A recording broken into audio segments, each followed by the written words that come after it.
रुद्रा अष्टाध्यायी चतुर्थो अध्याय। रुद्राष्टाध्यायी का चौथा अध्याय। हरि ओम बिभ्राट बृहस्पतिर्वतु सौम्यः मध्वाः यज्ञः पता वैहुतमः वात जूतो यो अभिरक्षति मना प्रजा पुपूष पुरुषा विराजतिः। ओम उदुत्वं जात वेदसं देवं बहन्ति केतवः दृशे विश्वाय सूर्यमहम्। ओम एना पावक चक्षुषा भुरन्यन्तं जना अनुः त्वं वर्णं पश्यसि। ओम देव्या वधूर्युः आगतं रथेन सूर्यत्वचः मध्वा यज्ञं समञ्जाते तम प्रतकनथः अयं वेन चित्तं देवानामहम्। ओम तम प्रतकथनः पूर्वतः विश्वथे मजा ज्येष्ठातिथ्यं बर्हिषतः स्वर्विदमः। ओम प्रतीचीनं वृजनं संदोहसे धुनिमाशु जयन्तमः मनुयाशु वर्धसे।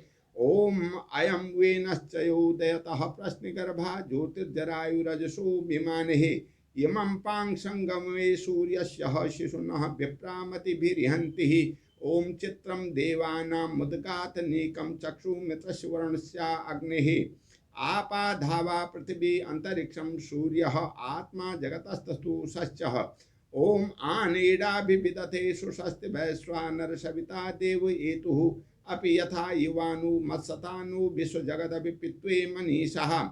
ओम यदच्चिकच्चवृतहनुदगा अभिसूर्यः सर्वन्तः इन्द्रितो वशिः। ओम तरणी विश्वदर्शितो ज्योतिकृतशिः सूर्यः विश्वमाभासिरोचनमः। ओम तत्सूर्यस्य देवत्वं तन्महित्वं मध्वा क्रतुर्वित्ततः संजभारः यदैते युक्तं हरित सदस्ता दात्रातिवासस्तनुते सिमस्मिः। ओम तन्मित्रशिवर्णस्याभिचक्षसे सूर्यो रूपं कृणुते द्योरुपस्थिः अनन्यमन्य दुषदस्य पाजकृष्टमनुध्वरितं संभरन्तिः। ओम वृणमहाम् अशि सूर्यं बडादित्यमहाम् अशिः महस्ते सतो महिमां पवनस्ते अद्या देवं महाम् अशिः। ओम वट सूर्यं सर्वसा महाम् अशिः सन्ना देवं महाम् अशिः मन्ना देवानां सूर्यं पुरोहित प्रभुज्योतिरदाभ्यमः। ओम सायन्तमिव सूर्यं विश्वेन्द्रस्य भक्षता वसूनि जाते जनमान ओजसा प्रतिभागं नदीध्यमः। ओम अद्या देवा उदिता सूर्यस्य निरंहंस प्रपृता निरवद्यातः तनो मित्रो वरुणो माम हन्तामदितिः सिन्धु पृथिवी उतद्योः। ओम आकृष्टेन रजसा वर्तमानो निवेशमृतं मृतं च हिरण्येन सविता रत्ना देवो याति भुवनानि पश्यनः। इति रुद्रपाठे चतुर्थो अध्यायः। रुद्राष्टाध्यायी का चौथा अध्याय पूर्ण हुआ।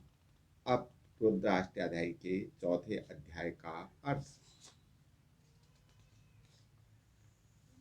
हे सूर्यदेव, यजमान में अखंडित आयु स्थापित करते हुए आप इस अत्यंत स्वादु सोम रूप हवि का पान कीजिए।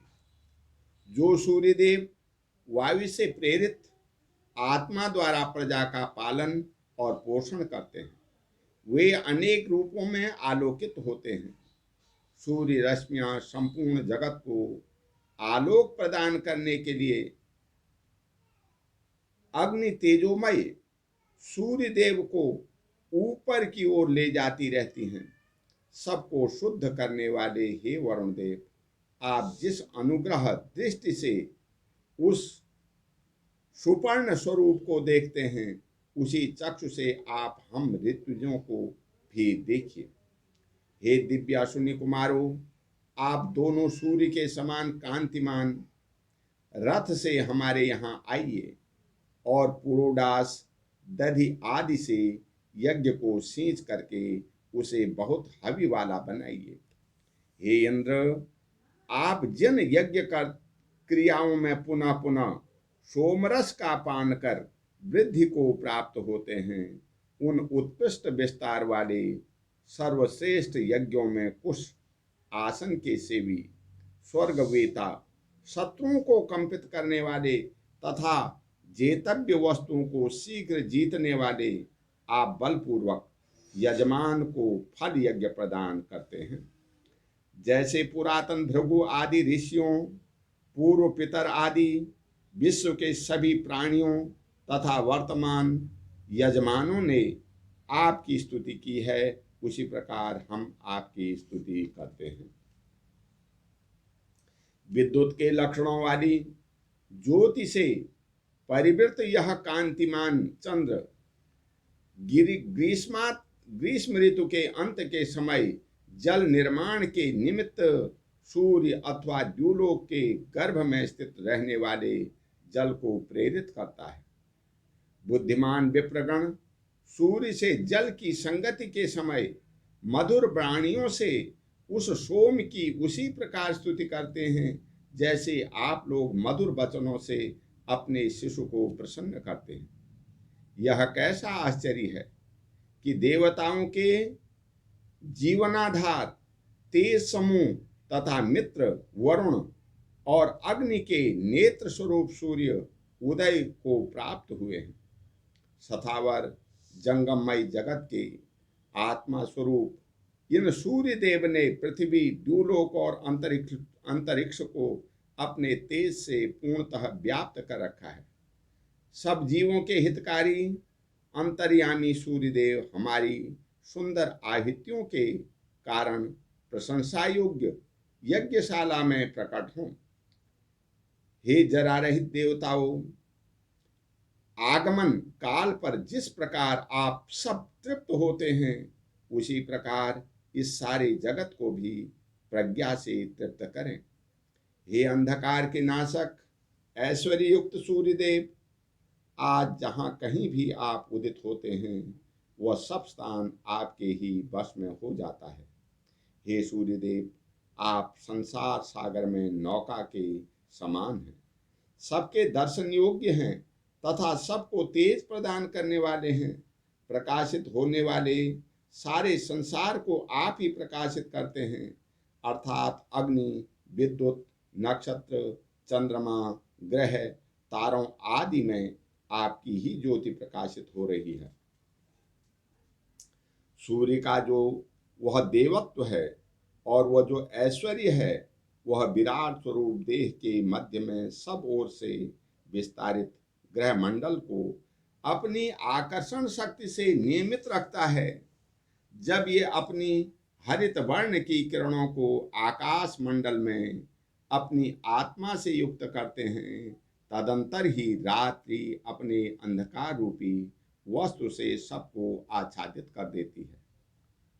सूर्य स्वर्गलोक के उत्संग में मित्रदेव और वरुण देव का रूप धारण करते हैं तथा उससे मनुष्यों को भली भांति देखते हैं, अर्थात मित्रदेव के रूप में पुण्यात्माओं को देखकर उन पर अनुग्रह करते हैं और वरुण रूप में दुष्ट जनों को देखकर उनका निग्रह करते हैं।